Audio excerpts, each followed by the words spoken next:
ইতিহাসে প্রথমবারের মতো রেকর্ড করলেন তারেক রহমান। অর্থাৎ আপনারা তো জানেন আজকে হচ্ছে কালকে 21শে ফেব্রুয়ারি গেছে, সেখানে 21শে ফেব্রুয়ারি রাত 12টা 8 মিনিটে সর্বপ্রথম তারেক রহমান কেন্দ্রীয় যে শহীদ মিনার আছে সেখানে যায়। সেখানে যাওয়ার পর শহীদদের শ্রদ্ধা নিবেদনে ফুল দেয় শহীদ মিনারে এবং সচরাচর অর্থাৎ বিগত সালে যতগুলা প্রধানমন্ত্রী ছিল যারা হচ্ছে শহীদ মিনারে ফুল দিতে যায় সেখানে গিয়ে ফুল দিয়ে চলে যায়।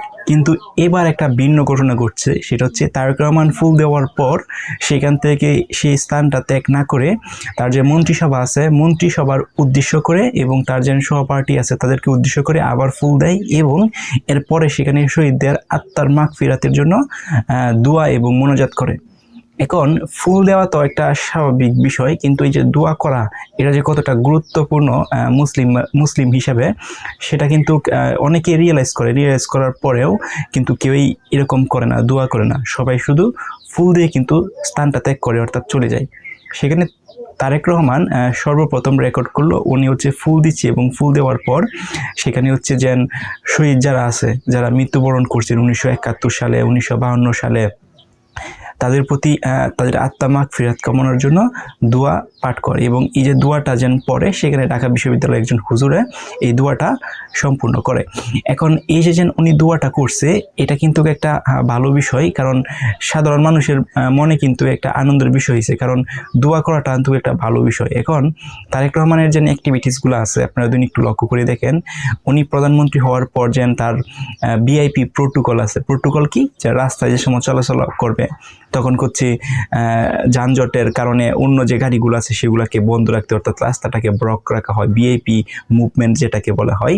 কিন্তু তারেক রহমান ক্ষমতায় আসার পর এরকম কোনো অ্যাক্টিভিটিস কিন্তু আমরা দেখি নাই, অর্থাৎ সাধারণ মানুষ যেভাবে চলাচল করে রাস্তা দিয়ে same to like Tarek Rahman কিন্তু রাস্তা দিয়ে চলাচল করতেছে এবং কোনো প্রকার ভিআইপি প্রোটোকল উনি ইউজ করতেছে না।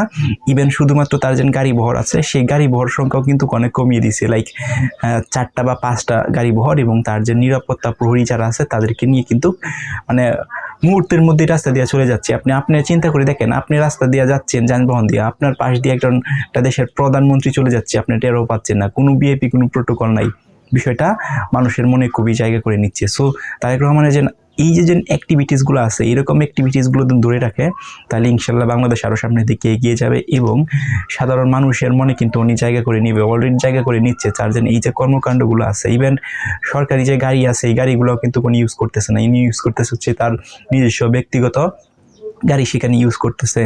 সো আদার একটা প্রধানমন্ত্রী হিসাবে যে সুযোগ সুবিধা ভোগ করা উচিত সেগুলো কিন্তু অনেকাংশটা তো তারেক রহমান করতেছে না, সেটা একটা পজিটিভ দিক হতে পারে।